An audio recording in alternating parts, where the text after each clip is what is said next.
കൂടി ഉഷാറായിക്കോട്ടെ വിചാരിച്ചിട്ട് കോടതി ഒരു ജാമ്യം കൊടുത്ത് വിട്ടതാണോന്ന് അറിയില്ല. ആയിക്കോടാതില്ല. കാരണം ആ ജാമ്യം കൊടുത്തപ്പോ അമിത്ഷായൊക്കെ ശരിക്കും നീരസം ശരിക്കും പ്രകടിപ്പിച്ചിരുന്നു. അൺയൂഷ്വൽ വേർഡിക്ട് എന്നൊക്കെ പറഞ്ഞിരുന്നു.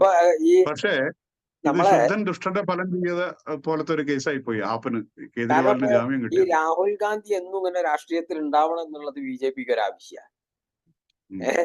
അയാൾ എന്ത് രാഷ്ട്രീയത്തിൽ ഉണ്ടാവണം, നിർത്തണം. ഇറ്റലിക്കൊന്നും പോയിക്കളയരുത്. കാരണം അയാളെ നാവ് എന്നും പിന്നെ ബി.ജെ.പിക്ക് ഗുണാണ്.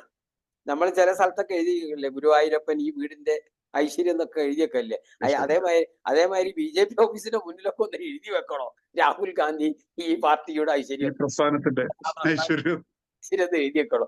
അതേമാതിരി തന്നെയാണ് ഇയാളിപ്പോ അവിടുന്ന് വിട്ടതെന്നാണ് എനിക്ക് തോന്നുന്നത്. കണ്ടറിഞ്ഞ് കോടതിക്ക് തന്നെ മനസ്സിലായിരുന്നു ഇയാൾ ജാമ്യത്തിൽ ഇറങ്ങിയിട്ട് ഒരു 10 ദിവസം പുറത്തു പോയിരിക്കട്ടെ, കാരണം ബി.ജെ.പി